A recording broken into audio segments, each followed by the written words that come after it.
news, sports, events, and more? Download the WyoToday app.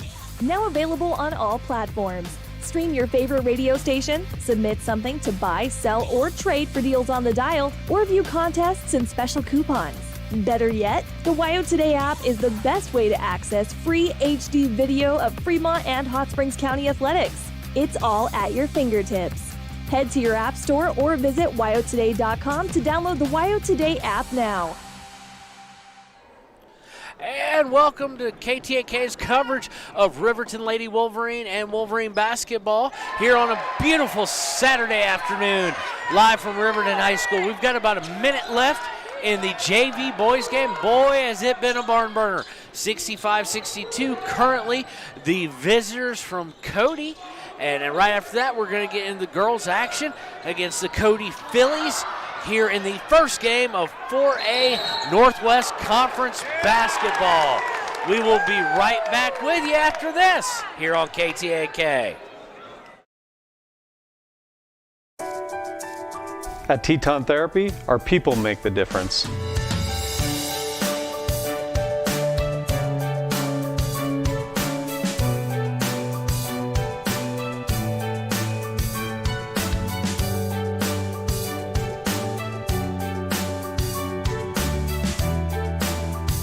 You can live pain-free.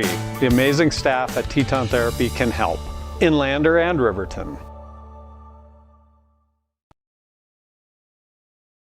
Community Health Centers of Central Wyoming has locations across Fremont County ready to serve you at Du Bois Medical Clinic, Riverton Community Health, and Lander Community Health Pediatrics. We accept all forms of insurance, including Medicaid and Medicare. Are you struggling to get medical care? Ask for their sliding fee scale. From family medicine to pediatrics, Community Health Centers are here to serve you. Call 307-463-7160 or visit chccw.org to schedule your appointment. Welcome back to KTAK coverage of the Lady Wolverines basketball at Riverton High School. It's going to be starting here in about probably 12 minutes, depending on what this JV thing has going on. We're showing you that on YouTube right now.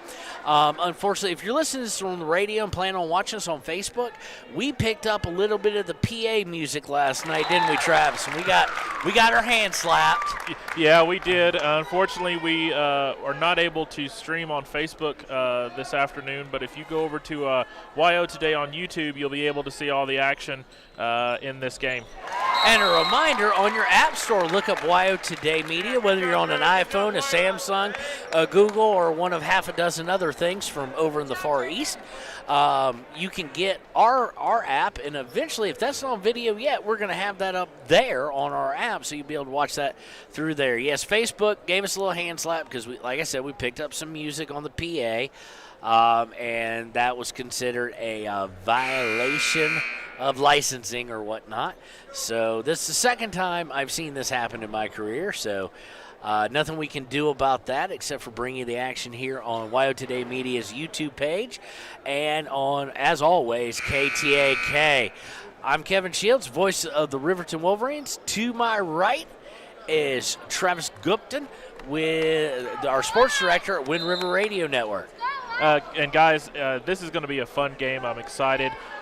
Riverton is going to have to, Lady Wolverines and Wolverines, looking to have a bounce-back game against Cody, and hopefully we're able to pull out some wins after some bad taste in our mouth against East from yesterday. Well, let's see here. Let's give a little, I guess, live listening, but it'd be listening to me. We're going to call the last 38 seconds. I don't know the names except for Derek DeVries and Motisi, who are both on the varsity roster. But it's 65-64 Cody JV Bronx, almost stolen by Riverton. They're going to swing it outside. Going to leave the guy open, and of course Cody in no hurry. There's going to have to be a foul, and there is number 31 with the quick foul. So it's a one-point game here for the JV boys. Cody's a little bit like Shoshone, Travis, in the fact that the girls and the boys teams have different nicknames. And I feel like at some point today, with this being my first time getting to see Cody, I'm going to screw up their mascots at some point, and I'm going to apologize ahead of time for it. But I've been watching this JV game from the start, Two really good JV teams going at it right here. Once again, getting a little JV action for you today. Someone's stomping right behind me. If that causes my equipment to go out, I'm going to be sad. First free throw is up and good by Cody. So we'll go to the second free throw. 20.0 seconds left. 66-64, the Bronx from Cody, the JV squad. They're going to be putting up the second one. Oh, I think only one person stomped behind us, Travis. But, boy, she's getting into it and getting a good job done. I'm loving it. Second one's up, and it's off. Rebound by, that's Hunter Houck from the varsity squad. He gets it to DeVries. We go under 15 seconds, and Coach is going to call a timeout here with 15.2. Well, this is extended coverage of JV, but also part of the Bailey's Tire and Auto pregame show. We'll be right back after we pay a few bills. In any sport, athletes face the chance of sustaining an injury. According to the Athletic Training Association, 90% of student athletes reported some sort of sports-related injury. What's more, is 54% report playing while injured. For various reasons, sports-related injuries are increasingly leaving our youth at risk of exposure to opioid-based pain medication. Fremont WhenTheGameSlowsDown.com is here to help navigate monitoring medication, social support, and suggestions on what to do when the game slows down. Brought to you by Fremont County Prevention Program.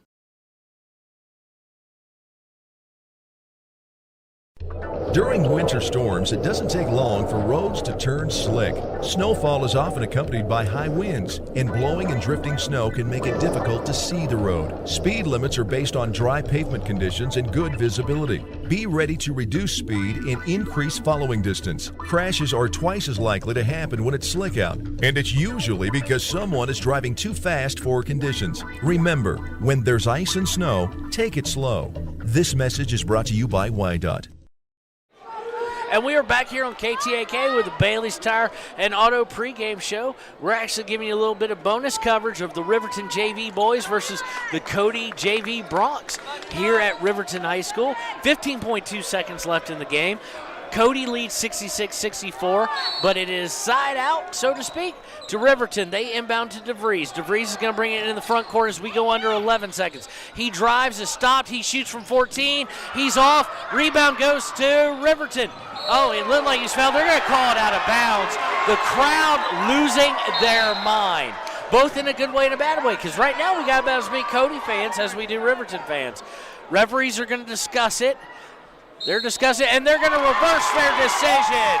66-64, 4.2 to go in the game. Let's see if they're going to call a timeout. Yes. They are going to call a timeout, it looks like. I don't know if they're going to call a full or a 30-second. Let's see here. And we're going to take that with them. We'll be right back in 30 seconds to a minute. Is your resolution this year to be healthier? You may have made a commitment to improve your physical health, but don't forget about your financial health. Atlantic City Federal Credit Union is listed as one of the healthiest credit unions in the U.S., and we are the healthiest credit union in Wyoming, according to depositaccounts.com. Don't risk having your accounts anywhere else. Become a member today and accomplish your first resolution by becoming healthier. Financially speaking, that is. Federally insured by NCUA. Open your eyes to a credit union. Atlantic City Federal Credit Union. Why should your new floor come from Carpet One? Because we're passionate about the spaces our neighbors call home. We're part of your community, and we're also part of the world's largest cooperative of independently owned and operated flooring stores. So you can be sure you'll get great selection and outstanding value with every installation. Whether it's carpet, hardwood, tile, or luxury vinyl, our experts take the guesswork out of choosing the right floor. We're your local Carpet One Floor and Home, the one store for your perfect floor. And we're back here on KTAK. 2 seconds left in the JV game. We're going to give you a little coverage of that, at least the final amount of it, here on the Bailey Tire and Auto pregame show. Once again, Kevin Shields with you and Travis Gupton. 4.2. It is going to be inbound by Riverton here on the side. Riverton going right to left on your radio dial. And now we have a timeout by Cody. So good part is we're paying some bills, so we'll be right back with you here on KTAK.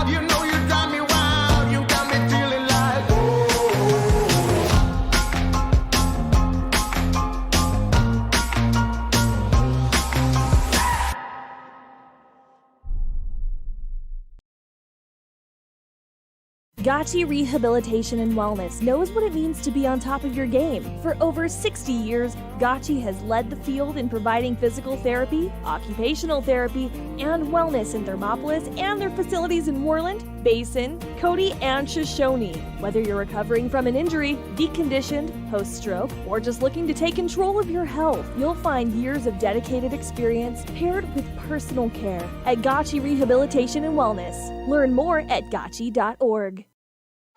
And welcome back to KTAK coverage of Riverton Wolverine basketball here on the Bailey Tire and Auto pregame show. We're actually following the JV boys here. 4.2 seconds left, and they trail Cody by 2. Inbounds on the side. They're going to get to DeVries. DeVries for the win! No good! And it's going to rebound out of bounds, and Cody Bronx will take the win home with them. About 2 hours to our north and west, I do believe. And that's going to take us to the end of the JV game. So we're going to take a real quick commercial here as we end the JV game. And we'll be right back on the Bailey's Tire and Auto pregame show. And we'll talk a little bit about Cody when we get back and the opponent for today. Your car or truck is an investment. When it needs repairs, you need someone you can trust to do the job right. Take it to Gunner's Automotive. They repair all makes and models of cars and trucks, from oil changes to brakes, tires, and more. Gunner's Automotive, 856-2288. And welcome back to the Bailey Tire and Auto pregame show, live on KTAK, as well as live on YouTube. If you're looking for it, or you know someone who usually watches on Facebook, drop them a text, shoot them a call, shoot them a DM, send a carrier pigeon, let them know somehow, some way that Facebook yelled at us for picking up some of the PA music last night. So they have put us in Facebook jail, Travis. A couple of scores from last night from area teams. The Gray Bull boys defeated Wyoming Indian 56-44. Wyoming Indian girls played in a doubleheader, and they won both of those, defeating Thermopolis 38-28 and defeating Gray Bull 40-24. They'll be playing in the semifinals of the Bighorn Bane Shootout in Powell. If they win, the championship's going to be in Cowley later today. The Wyoming Indian boys also lost to Thermopolis last night. They played a doubleheader. They lost 82-51, big loss to Thermopolis. And today they have just been informed by Cody Beers, our play-by-play guy for Wyoming Indian. They did bounce back and beat Burlington 73-55. Well, enough about scores and JV games and whatnot. We've got 15 or so hours after facing number 1 Cheyenne East, who had their way with the Lady Wolverines. We've got what I've been told is about the only team that can compete with Cheyenne East, the number 2 team in the state, Cody. Tell us a little bit about the Phillies. Well, it's really going. It's going to be a hard game for the Lady Wolverines. Like you said, less than 15 hours from playing against the best team in the state in Cheyenne East, and now going to number 2 Cody. And you know, I think Cody, hearing you say the best team in the state, they might say, that's us. Yeah, absolutely. And they have a good argument. They are high-octane offense. They score the lowest they've scored all season was in the lower 50s. And so this is a team that knows how to score. It knows how to make offense happen when there is no offense to be. And then really the biggest problem that they've had so far this season was against Kelly Walsh, a team that we have seen in the Taco John Invitational. That was their closest game of the season. They still pulled out a win, 66-54. So this is going to be a tough game for the Lady Wolverines, and it's really good. A lot has got to change from the last game against East. The ball's got to be more, has to be moving more. The shots have to be better selected. No just hacking up threes. There's got to be a lot better offense. And on the defensive side, you just got to play sound. Cody is going to be able to move the ball well. That's what they do. And the Lady Wolverines just have to be in their spot, and maybe something special can happen here today. Well, I noticed here in the warm-ups that Cody is really focused on shooting from the elbow and shooting from 15, and unfortunately, hopefully our defense can get in the way of that because, of course, no defense on the warm-ups, but they've hit about 17 of them in a row. So we'll look to see if that plays out, if they're looking at the mid-range game. A kind of often overlooked thing now, at least for what the kids see on TV and whatnot. But when you look at the elites, like a Villanova or something like that, they really exploit that mid-range game because for some reason it's almost always open. Yeah, that's something that when we look at in this game, you're going to see from a lot of the stuff that I've seen from Cody, the little tape that I've seen, they are a mid-range shooting team, and they do really well with getting in and out, which means that they're going to go into the paint, push into the paint, and pop out for a three, and often, more than not, they're going to make a three. All right, well, we are going to take a break here, and we'll be right back with more Bailey Tire and Auto Service pregame show and the Sutherland starting lineups here on KTAK. Riverton's Hampton Inn & Suites is proud to sponsor our youth athletics in Fremont County. Fremont County school athletics provide our youth timeless experiences and lessons that can lead to success for life. Setting goals, teamwork, and hard work make young athletes into good citizens. High Plains Power is a Touchstone Energy cooperative. What does that mean for you as a Rural Electric Association member? It all comes down to 7 principles: open membership, one voice, one vote, member benefits, independence, education, cooperation, and community. To understand how it all works, we're headed back in time.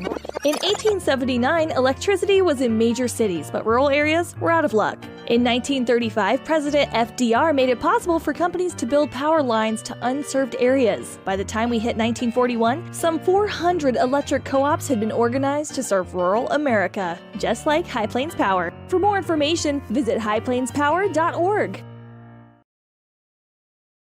Ever wonder why so many babies are delivered at Hot Springs Health in Thermopolis? Could it be the exceptional prenatal care offered by our providers?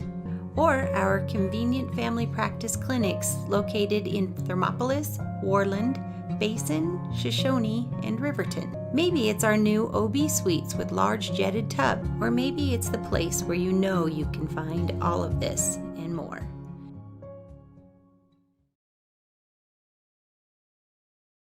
Hi, this is Terry Banker. I'm minister at New Hope Christian Church in Lander, Wyoming. We want to support the kids of this area academically, athletically, and spiritually. Our address is 630 Mount Hope Drive. Come to Sunday school at 9:30 and our worship service at 10:45. Former University of Wyoming quarterback Josh Allen is worthy of Wyoming. 23 plays into my first start here at the University of Wyoming. I dropped back, kind of went through a progression.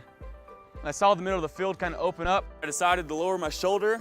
His helmet went straight into my collarbone here. We landed on the 20-yard line. At that moment, I knew something was really bad. So Josh's collarbone was pretty bad. He had broken in multiple places and it required hardware fixation with the plate in order to get it back together. It was devastating news to me and my family, just knowing that, it could have ended 23 plays in. We had no question whether we could perform the surgery here given our wide range of varying subspecialties within orthopedics. I would recommend Premier Bone and Joint Centers. The thing that made me feel really comfortable with them was they made it feel like your own family. I think he'll have no problem performing in the NFL. His rehab and his recovery done very well, and I don't see any restrictions on him whatsoever. They want the best for you, and they won't steer you wrong. Let us show you why we're worthy of Wyoming. And welcome back to KTAK and continuing coverage of Lady Wolverine basketball here on the Bailey Tire and Auto pregame show. We've got about 3 minutes and 41 seconds left until the game action starts. So what little season recap, a bit of a, where are we right now, Travis? So right now the Lady Wolverines are sitting at 3-7. 2 of those wins came towards in the Taco John Invitational against South and against Wheatland. Impressive wins to close out the Taco John Invitational. And then last night, obviously, we had that game against Cheyenne East, which was, if you're the Lady Wolverines, you're wanting to forget all about and move into this game against Cody. And that's going to be a hard thing for them to do. And for Cody, they're entering the game at 8-0. They have not been beaten yet, and really a lot of the games that they've played has not even been close, except for the game against Kelly Walsh, like I mentioned, which was their most recent game. And so that's where we're sitting right now as we enter this game. And like I said, hopefully we can see some, from where I'm from in Tennessee, a Music City miracle happen on this court tonight. Well, we definitely have to start off better than we did last night. Lady Wolverines last night, first quarter, 3 total points from one player. Second quarter, not much better with 5. Of course, we only finished the game with 20, and that's after Paisley Jackson had a little bit of a run in the fourth quarter for herself. Their old saying, best players got to be best players. And best shooters got to be best shooters. And we cannot, unfortunately, not singling her out, but they've got to find a way to get Martinez more quality touches. She had 2 points last night, and they were both, I do believe they were from the line, free throws, and they didn't come until the fourth quarter. Now, credit where credit is due. East is known for their defense. They know, this is a kind of an ISO, get Martinez open style of offense at times, and they shut her down. Yeah. So we'll see what happens here. We'll be right back with the Sutherland starting lineups here on KTAK. Offers comprehensive eye health exams, highly trained staff, and a large selection of fashion eyewear and sunglasses. Dr. Ballard, Dr. Hinkle, and Dr. Frazier offer over 70 years of experience. Call Riverton Vision Center at 856-9451 to schedule an appointment today. When repairs are complete after a collision, you expect your car, SUV, or truck to look like new. That's the service you'll receive at Stork Auto Body in Riverton. Professionalism and meticulous attention to detail. You can depend on Stork Auto Body, 841 Miniweb Avenue, Riverton. The choice is yours. Sutherland's Friends of the Family Plus Consumer Credit Card lets you choose from 5% off instantly at the register or special financing on qualifying purchases. That means no forms, no waiting, no rebates. You can choose 5% off instantly with your Sutherland's credit card. Got a big project? Choose special financing. The choice is yours with Sutherland's Friends of the Family Plus Consumer Credit Card. Subject to credit approval. Minimum monthly payment required. See store for details. Only at Sutherland's. And now for the national anthem by the Riverton Pep Band.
And welcome back to KTAK. Special thanks go out to the Riverton Wolverine Pep Band as they just got through with our national anthem. And here are your Sutherland starting lineup. For the Cody Phillies, number 3, Hayes. Number 13, Neiman. Number 15, I just forgot how he told us to pronounce that. It's not Radakovic, it's Radakovic. Yes. Radakovic. Number 33, Neiman as well. The difference, 13 is Kennedy, 33 is Reese. And number 34, Boyson. A little bit of change in the Riverton Lady Wolverines Sutherland starting lineup. Number 10 is going to be McKay Fegler. Number 12, Camden Sheets. Number 11, Ella Judd. Number 15, Jordanelle Anderson. and number 23, Savannah Martinez. The change there, we've seen Ella Judd and Jordanelle Anderson, Travis, kind of flip-flop, but Gracie Olheiser is going to be probably first gal off the bench, and they're going to have both Judd and Anderson on. They're kind of two little pit bulls when they play. They're very aggressive, and that may be what it takes today early on against Cody. So we will see. Of course, the Cody Phillies are actually coached by Coach Wagner, and of course the Lady Riverton Lady Wolverines are coached by Coach McIntosh. We'll be right back with the tip-off here on KTAK. Hi, I'm Tom from Fremont Therapy Group, and we're going to be talking about running analysis. Running analysis has 3 components to it. Obviously, you look at the running part. That's kind of the gait pattern, looking at how well they strike the ground. The next part looks at how strong they are, their legs, also how flexible they are. There's certain muscles that become tight the more you run. And we're right back here on KTAK with tip-off. Tip-off is controlled by the Phillies from Cody. Just FYI to those who are watching, we're going to go with our scoreboard cam. We think it's been draining too much power off the USBs, and so I'm going to be giving you the score radio style. Missed by the Phillies. They're going to get an offensive rebound. People are going to go to the floor. Let's see what the foul's going to be as we have a quick foul 17 seconds in. It's going to be against Fegler for Riverton. Team first, her first. Early foul against Fegler. So inbound comes in by the Phillies. They feed the post again, kick it out, no thought 3, drive, puts the ball up and no good. Another offensive rebound, and we're going to get a jump ball off that. Rebound was brought down by Radakovich, and the possession here is going to go to the Lady Wolverines.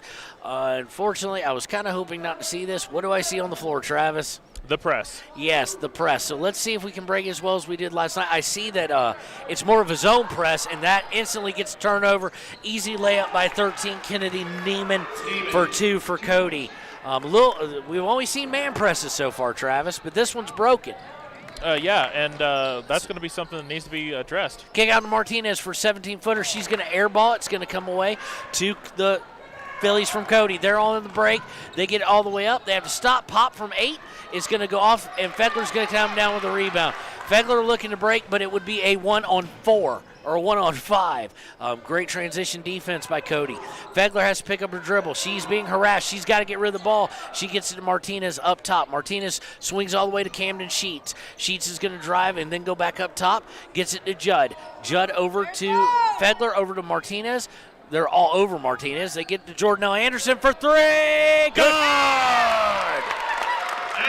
What a shot there, and a good look for Martinez. If you can't score, facilitate the ball. 6:29 to go in the first quarter. 3-2, Lady Wolverines against the number 2 Cody Phillies. They're going to work it inside the paint. They do get inside. It's going to be a hoop and a harm, and it is. Radakovich had the position. She turned around, put it up, and unfortunately, I do believe they're going to get Anderson over the back. No, they're going to get Ella Judd over the back on that. Excuse me. That's going to be her first, team second. The traditional three-point play is missed, but offensive rebound, they get it back up, and it's no good. Rebound comes away to Martinez. She loses the ball, though. Stolen, but Ella Judd gets it right back off of them. So 4-3 here early in the first quarter. Oh, missed pass by Camden Sheets. I couldn't tell if she was going to Martinez or Fegler there, Travis, or just kind of didn't make a decision between the two, but lost the ball. And yeah, it looked like both of those players really didn't know who it was going towards, and so just ended up giving it away back over to Cody. All right, the Phillies come down. They're going to swing it around the horn. They're going to look to drive the baseline. They take it up, and it's no good. Rebound is going to be on the floor and taken by the Phillies, who shoot a 15-footer, and all that warm-up in practice worked as Reese Neiman hits from the elbow, something we saw them working on. Absolutely, and again, offensive rebounds is a big problem for the Lady Wolverines. I don't even know how many Cody has had, but it's got to be up to 6 About or 3 7. or 4 right now, I would guess. They've had one pretty much every possession and a couple twice. Ball goes out of bounds. It's going to stay with Riverton. 6-3 here with 5:43 to play in the first quarter. Inbound goes to Sheets. She pulls up, throws a fist up. So whatever that play is, we'll call it fist. Oh, she almost walked there, but gets it to Jackson. Before she does, Jackson drives lane. Runner from 15 is no good, and no offensive rebound. Cody comes away with it, and they're looking to push the Jackson even when they don't have numbers. They get it over to 33. She drives, puts it up, and in. That's quick. 4 points for Reese Neiman. 5:19 to play in the first. 8-3, the number 2 team in the state, Cody Phillies, over your Lady Wolverines. Another unforced turnover. Jackson brings it up. She says a few choice words to herself there as she muttered them. She was not happy. She knew she just didn't make a wise decision, threw it out of bounds. And here comes Cody. This could be a very important possession. It's been they've been lengthening their lead. And just as we say that, Cody's able to make a turnover. They make a swipe for it as Jackson came away with it, but it goes out of bounds to the Lady Wolverines here with 5 minutes to go in a 5-point deficit. And I'm surprised that Cody is not pressing higher up at the half-court line. But, again, Riverton easy able to get across the line. Jackson with it on the right wing, gets to Martinez on the left wing. She feeds Anderson in the post, who puts it up off the glass. Good. Up and good. Again, Martinez with a great look there to get it down low and able to score 8-5 with 4:38 and counting. Phillies with it in the half court. They're going to look to drive down the lane. They have to pull it up, swing it back to the right perimeter, over to the right corner. Three-pointer is up and good. That's by Reese Neiman, who now has a quick 7 points. So it is 11-5, Cody over the Lady Wolverines. We might as well just say it over Jordanelle Anderson right now. Stolen by Cody on a pass attempt over to Martinez. They're going to drive. Martinez, they're not going to get the basket, but Martinez is going to be whistled for the foul. That's going to be Savannah's first, team third here with 4:12 to go in the first quarter. Ill-advised pass there. A long-distance pass against a team like this is never a good idea. Got to shorten those passes up. And the first free throw is up and off the back iron by Lynn, who is checked into the game. We're going to see Fegler come back in, and we're going to see Gracie Olheiser make her first appearance. Lynn for Cody, getting to shoot her second shot after the foul there on Savannah. Shot is up, and again, hard off the back, but an offensive rebound. They swing it, they look to drive. 13 goes up and is no good. Rebound comes away to Savannah Martinez. Martinez basically gave it away, but I think she's going to get bailed out. She is. It went out of bounds. She took a jump, tried to pass it, handed it to the Phillies defender, who then kind of stumbled out of bounds. So all in all, no harm, no foul. It looked like she was trying to throw it off of, but then decided to hold on to it, and then, like you said, got bailed out there. Fegler's going to bring it over the timeline after having it inbounded to her. She brings it up top. Savannah Martinez. Savannah goes to her left. She thought about three for a second, but passes over to Gracie Olheiser. Olheiser looking for a pass. She gets it over to Fegler. Fegler's going to pull out a little bit and reset. Back over to Olheiser. Takes advantage of a screen for three. Air ball no good. Cody comes away with it, and they're looking to push the tempo. They're going to bring it up. They swing it down low and back out top. They're going to drive down into the post, kick it back out. 13 thought about a three for him, but thought it unwise, and they reset. They're going to look for the post. They can't do to Engstrom's great defense down low. Have to swing it over to the corner with 3:19 to go. 6-point lead for Cody. They're just swinging it around the horn at this point, looking, probing for a weakness in that defense. They keep thinking about a three, but not pulling the trigger. And Cody is very methodical. Been about 45 seconds down here. Almost threw it away. Nice catch by 33 there. 3 minutes to go. They get up a three-ish shot this time. It nearly hits the ceiling and comes up well short. Rebound was Martinez. She got to Jackson, and then some fast hands by Cody. Swipe at it, but goes out of bounds on Cody. With 2:54 to go in the first quarter, it is 11-5. The number 2 Phillies from Cody over your Lady Wolverines. Inbound is to Fegler, almost stolen. To Jackson, back to Olheiser. They're going to trust Olheiser, bring it up. She got double teamed, almost stolen. They got to get over the timeline. Jackson just barely beats the 10 seconds. She's going to drive down. She tried to dish it, but it went off a knee. Olheiser picks up, gets it to Fegler. Screen by Anderson. Fegler going to use it. She's going to shoot for three. Got it. Oh. No good. It was on target. And yeah, spoke it out of existence. I did. Travis. I did. On the rebound, we've got a foul. Looks like it's going to be on number 20. Lynn called for her first. That's going to be the team first. So it's going to be inbound Riverton ball with 2:31 to play in the first quarter. Inbound from Fegler to Olheiser. Olheiser's going to swing it to her right, back to Fegler. Fegler looking at Anderson, decides to shoot a three, leaves it short. Rebound is going to be tied up. Everybody goes to the ground. We're going to get a jump ball.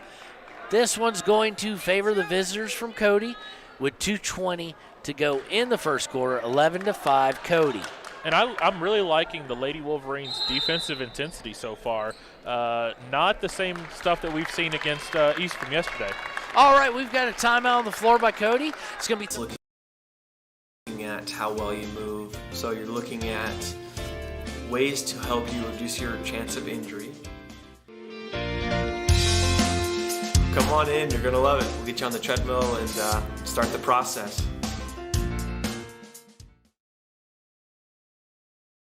There are two ways to buy 4x4 gear, the expensive way and the smart way. The expensive way is when you buy a new truck or SUV and the dealer sells you the brush guard, the heavy-duty bumpers, the steps, lights, winch, you name it. He rolls it all in with your loan into your monthly payment. But here's the smart way. Shop at Wyoming 4x4, where you get expert advice from Dan, quality gear, professional installation, all for a whole lot less than you'd spend at a car dealer. Wyoming 4x4 on North Federal in Riverton. The smart way to roll. Welcome back to KTAK's coverage of Lady Wolverine basketball. 2:20 to play in the first. It's 11-5, the number 2 team in the state. The Cody Phillies over your Lady Wolverines. Cody with the ball. They're going to bring it in the half court, swinging around the horn. Very methodical, very much looking for weaknesses in this defense, which has been pretty good so far, but they're going to drive it down, miss it, rebound goes, stolen right away by number 34. That's Boyson, her first. They immediately set up the press. They're successful in getting a hand on the ball, but it goes out of bounds, will remain with Riverton. The Cody defense is just smothering the Lady Wolverines right now. They're in a half-court zone trap, Travis, and it's having all sorts of havoc. Everyone's getting a hand on it. Stolen by 33, up and good. 4 different Cody players got a hand on that before the turnover. And now it looks like they might have it. Nope, she traveled. She drug her feet, Fedler did. She had it possibly beat. Probably shouldn't have picked up her dribble. She did, and when she did that, she drugged the feet. By the way, Reese Neiman already has 9 in this game with a minute 40 to go. It is 15-5. The Cody Phillies with a minute 40 to go in the first quarter. This zone trap, if they stay in it, is going to be an issue. Yes, and like you said, we've only seen man most of the season, so the zone is a different kink to the whole thing. Inbounded to Cody. Cody, again, going to swing around the horn looking for a weakness. They get it into the post. Riverton just converges, almost has a steal. Does cause a turnover, though. Nice convergence there on the post player. Unfortunately for us, number 34 didn't look up and go, 4 people are on me, so 3 people are open. Inbounded, and they're going to get a turnover and an almost easy basket, but we're going to get a foul on the play. So the foul's going to go against number 11. That's going to go against Ella Judd. That's her second, team 4th. And so that's going to send Boyson to the line for 2 shots.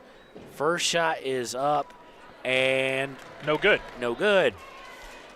And that's something that, in this game, 15-5, offensive rebounds have been an issue. Free throws have been an issue as Boyson makes the second and good. Timeout here by Coach McIntosh. He's calling at least a 30-second timeout. And we're going to take it with him. From the wide open spaces to the canyon near you, Wyoming.com is reaching more homes and businesses than ever before. For more than 25 years, we've aimed to provide the best internet and phone service to meet the needs of our customers all across the great state of Wyoming. Now it's getting even better. Wyoming.com, expanding to an area near you. Wyoming.com. We're out there. Welcome back to KTAK's coverage of Lady Wolverine and Wolverine basketball. We're here on the beautiful campus of Riverton High School. Beautiful day outside, sunny, a bit chilly, but not too awfully bad.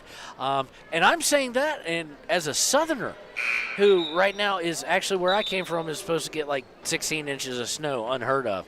So, I did my part, Travis, as a Southerner, and went out and bought all the bread and milk in Riverton. Well, congratulations, and thank you for letting me know not to go to the store after this. Inbound is going to be Riverton's ball. It gets the Sheets. They get that zone trap on her. They've got her pinned in. She's looking. She throws it off. Kind of smart. Was trying to throw it off of the Phillies to get a reset at the 10-second, but unfortunately came back and hit her. So another turnover for Riverton. This zone trap is just causing fits for them. Inbound by the Phillies. Phillies going to swing around the horn. I have a feeling they will look into the post or look for a little moderate jumper. They swing it all the way. Oh, they're going to go for 3. Good. Oh, good. That's going to be Buck. That's her first, and we're out to 19-5 with a minute to go in the first quarter. It has been all Lady Phillies. Starting to see why they're number 2 in the state. Absolutely, and it looks like there's a foul on – I don't know who the foul was on. It looked like he put up 34, but I don't see the number come up. So I don't really know what happened there, but it's Lady Wolverines' ball nonetheless. Well, the team fouls haven't changed, so I think it was just a turnover. A long pass tipped by Savannah, not a wise pass, but it wound up in Jordan Anderson's hands, who gets it over to Sheets. Sheets is looking for the post, gets it to Jackson up top for the Lady Wolverines. Jackson drives to her right. She's hemmed in. She tries to get to Sheets, who was cutting at the same time she was passing, so it's going to be yet another turnover for the Lady Wolverines. Cody brings it up into the half court. They're going to drive down the lane, put it up and in for number 13. That's a Kennedy Neiman. It has been all the Neiman sisters here. Inbound to Jackson. They do break the press this time. Gets it to Anderson. Anderson to Martinez. Martinez from 15. Shoots and is off. It's going to be a rebound. Is going to actually come to Cody, but go out of bounds off of them as well. And it'll be Riverton ball. 19.1 seconds left in the first quarter. 21-5. And, yeah, we said in the pregame that Savannah Martinez has got to find ways to score and get quality looks. She has just not been able to do that. And as soon as I say that, Savannah for 3, no good. Rebound by Anderson. It's going to be tied up. We're going to have yet another jump ball with 11.3. And your Lady Wolverines are down by 16. Cody's defense is just absolutely smothering, not able to get any quality passes. Their hands are just so active that there's no way to get anything going on offense for the Lady Wolverines. Jackson looking to inbound with 11 seconds left. She's having a hard time finding someone open. Finally goes deep to Camden Sheets. Well, kind of goes to Camden Sheets. Camden has to save it from going out of bounds. Then we do, and they're going to get bailed out. We flirted with the timeline, an over and back call, and we got a foul on number 15. We got a foul on Radakovic, not Radakovic. I forgot how they told me to pronounce the name. I'm sorry, ladies and gentlemen. Inbound goes to Riverton. Savannah tries to throw up a long 3, misses, and the time is going to expire. So after one, kind of expected that would be difficult sledding. It is 21-5, the Cody Phillies over the Lady Wolverines from Riverton. We're going to go pay some bills, so we'll be right back here on KTAK.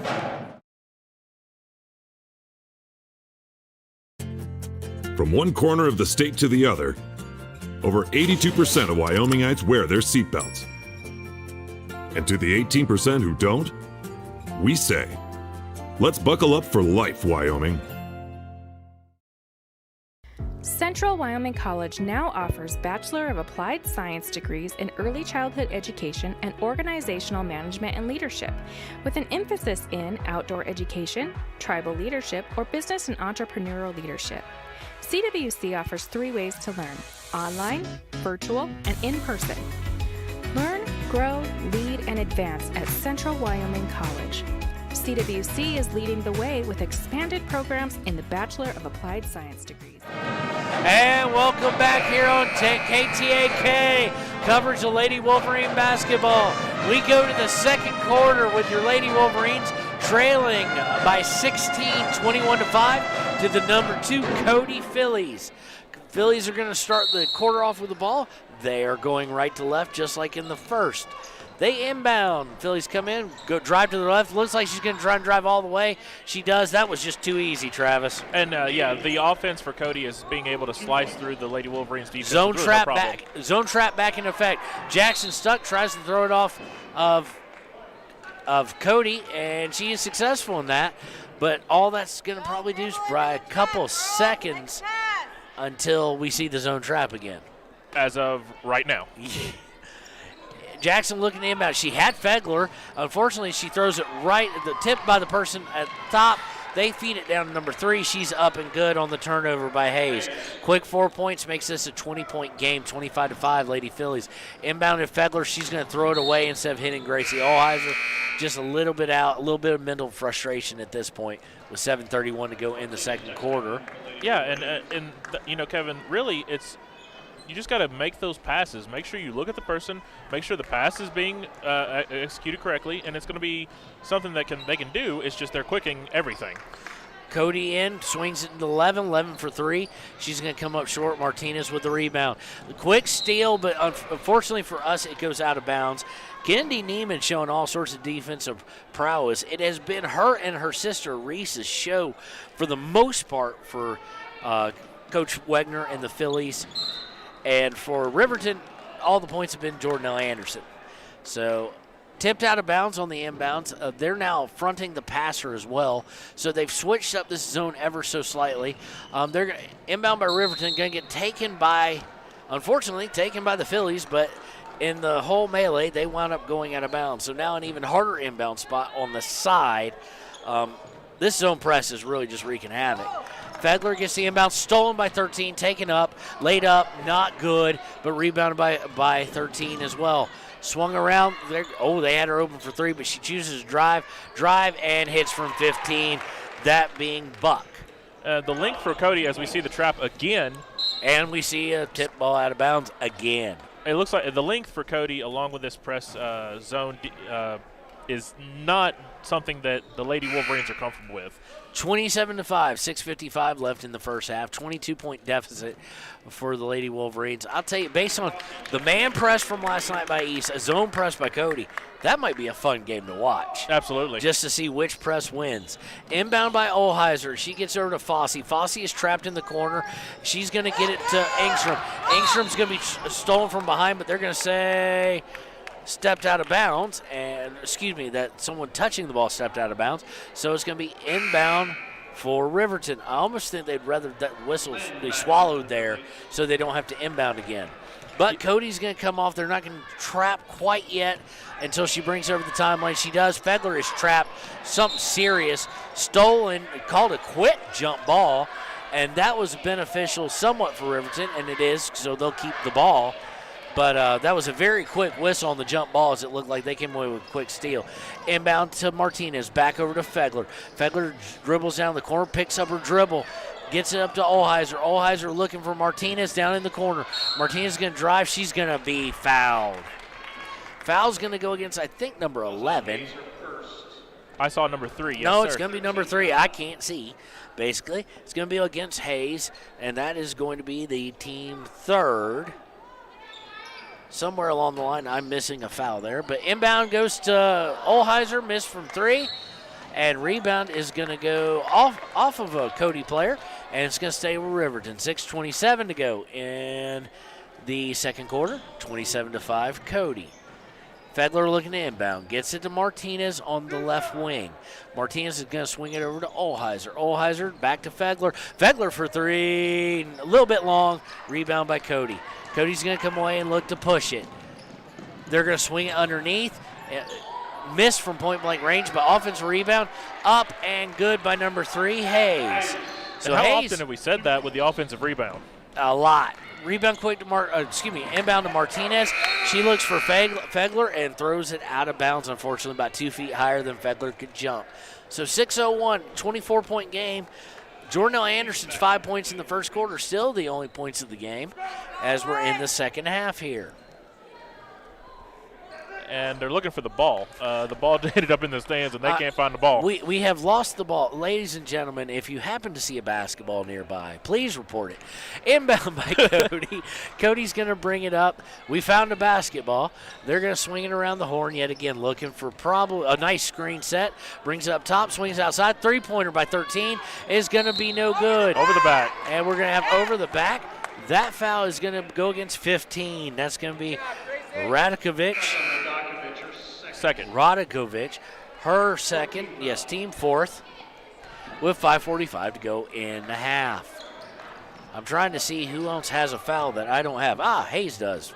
There we go. Got the fouls up today. Engstrom to Martinez, a breakaway. Martinez going to put it up. She's going to be fouled. Shot is no good. Foul is going to go against Kennedy Neiman. That's going to be her first, team fifth.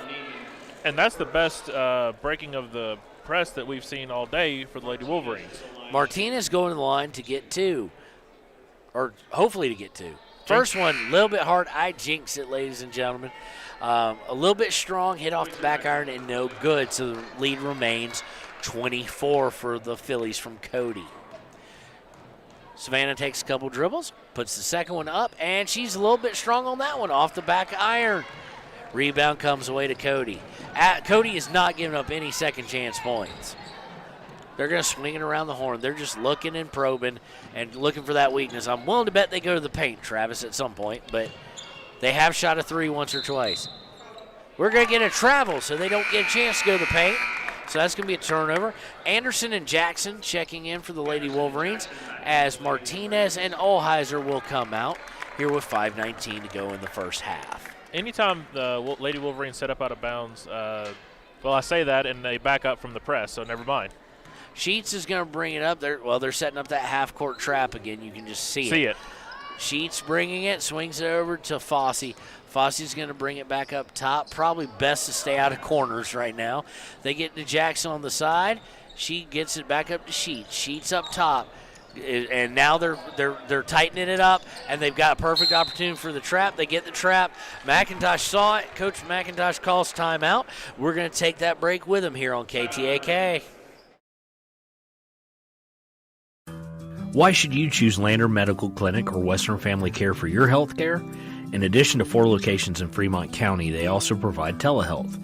Telehealth can be your go-to answer when you're out of town, on the road, or just can't get to urgent care. All you need is a good internet connection. To schedule a telehealth appointment, call 332-3941 today. That's 332-3941. Lander Medical Clinic and Western Family Care. With telehealth, they're putting your health first every time. Welcome back to KTAK's coverage of Lady Wolverine basketball. It is 29-5, the number 2 ranked Cody Phillies over your Lady Wolverines. Watching this zone press of Cody is like watching a pack of wolves hunting an elk. It's predatory, and you can see it. They're laying in wait to set that trap. Anytime it goes to where they want it to be. Jackson has it right now. She's going to drive towards the paint, but try and pass the Sheets is tipped out of bounds by Kennedy Newman of the Phillies. 4:41 to go, 29-5, all Phillies of Cody. And this is not a place you want to take an inbounds pass. No, they get Jornell trap hits. Somehow it winds up in Jackson's hands. She missed a little runner, and the rebound is going to come away to Cody. Cody's going to look to break. They get it up to 33, who gets a nice passing. They get it underneath, but completely missed shot, altered by the defense of Riverton. It's going to roll out of bounds, and it's going to stay with Cody. He pointed in one direction, then he pointed in another direction. Didn't know if we were playing the hokey pokey there. He's putting his left hand in, his left hand out. What a reference. Yes. Old Skate Along USA in Lilburn, Georgia. Inbounded by Cody. Cody's going to look to feed the paint. They kick it back outside. Long three by number 3 is no good. Rebound goes to Riverton, and we're going to get a foul against Cody. That foul is going to be against number 20. That's Lynn. That's her second. Team 6th with 4:11 to go. So one more foul, and Riverton will be in the bonus and get 1-1. And again, Cheech brings it up. They're just waiting. Yeah, they're just waiting. But what a move there. Finally able to get it down to the post. Unfortunately, Engstrom stepped out of bounds when they fed the post. They close out very quickly. They make up for mistakes. The press was beaten, but they made it up very, very quickly. This is a well-coached basketball team. This is a very talented basketball team, are the Phillies from Cody. Cody brings up into the half court. They're going to swing it down to the baseline. Number 34 drives, misses. If she would have used the backboard there, she'd had an easy shot. We're going to get yet another jump ball on the offensive and defensive rebounds attempts, and this one's going to stay with Cody. McKay Fagler is going to come back in. She's going to come in for Maddie Fossey. Inbound by Cody to the elbow, the right elbow. Jornell Anderson, active hands, almost got a steal, but Cody is able to get control of it again. They're coming up on the perimeter, and they're going to wind up causing their own turnover on a bad pass. Jackson is going to come away with it. Jackson to Fegler. Fegler thought about a three for maybe a second, and unfortunately it's taken just right from her by Cody. They're on the break. I don't know why she didn't put it up, but she went too far in, tried to pass it back out on a bounce pass / save attempt, and it winds up going out of bounds to Riverton. 3:15 to play here on the first half on KTAK. all Cody Phillies, 29-5 over your Lady Wolverines. In fact, Travis, Riverton has not scored in the second quarter yet. No, it's been really hard to even get the ball into a scoring position. Jackson gets up to Fegler up top. Fegler for three. Leaves it short, no good. Cody with the rebound. No offensive rebound to him. And they've got numbers. Nice bounce pass, put up and in, hoop and harm.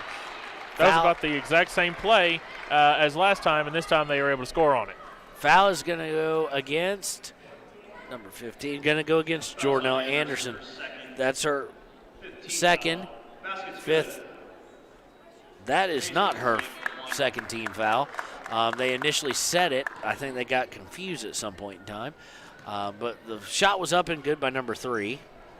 She puts the free throw up and good as well. So she's got 9 points, does Miss Hayes from Cody. Stolen by her, and unfortunately she overcommitted herself to the drive, turned around to pass. No one was there, still had to pass. I don't think that's Jordanelle's second. I think Ella Judd has 2. But we're going to say they're right, and I'm wrong. It wouldn't be the first time. We're going to say Ella Judd has 1 here. So Cody with the ball. After it went out of bounds, evidently a Riverton player touched it. They get it back to Hayes. Hayes drives in and good. It is all her show here. She has 11 points in the second quarter alone. Now we're looking at the half-court press. Trap is taken away. Cody with the ball. They took it away from Jackson. They drive up and good by Hayes again. I'm running out of room for little marks for her to have points. And we're going to get a foul on the inbounds there with 2:17 to go. It is 36-5, Phillies over Lady Wolverines. 31-point lead with 2:17 to go in the half. And this Phillies defense is really the story of this game, really. The active hands and just the suffocating defense. Anytime a pass is made, they are swarming to it. And so that's, like you said earlier, this is why they're the second, they're the number 2 team in the state, and this is why I'm starting to think they'd argue with you about that. They would. might yell at They you and would. take a couple smacks, NCIS Gibbs on the back of the head for you, and say, hey, you saw Cheyenne first, so you gave them credit. Now we can beat this team. I think that'd be one heck of a matchup. Jackson gets fouled and is going to the line here. She converted on the first, and her second's up and good. That's the first 2 points for her and the first 2 points of the half. So now we're in 1-and-1 situation, bonus situation. So 36-7. 2:10 to go in the first half. Cody brings it up in the half court. They're going to once again swing it, probably look to drive or hit the post if they can.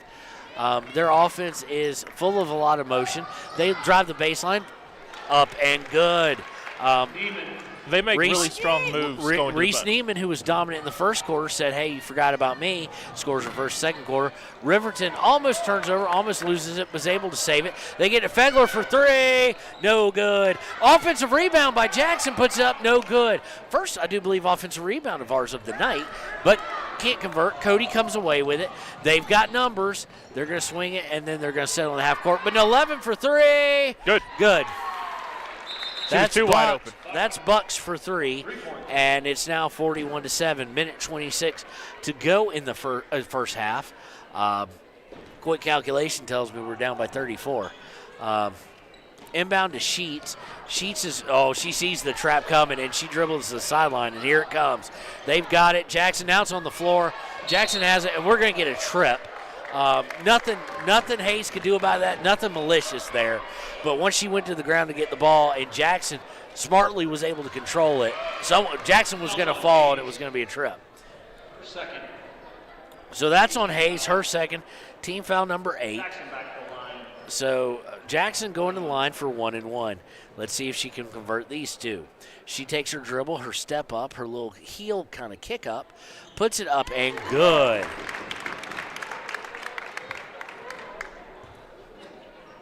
And really all the points that we have been able to get besides the early first points coming from the line. And Jackson's second free throw is up and good. In fact, more to that point, all 4 of the second quarter points have been free throws. Cody's going to bring it up. They're going to look to drive, it seems. They are going to drive all the way down. Didn't use the backboard, so didn't score. Kicks it back out, though, on an offensive rebound, and they look to reset the offense. Drive by Hayes. He gets it out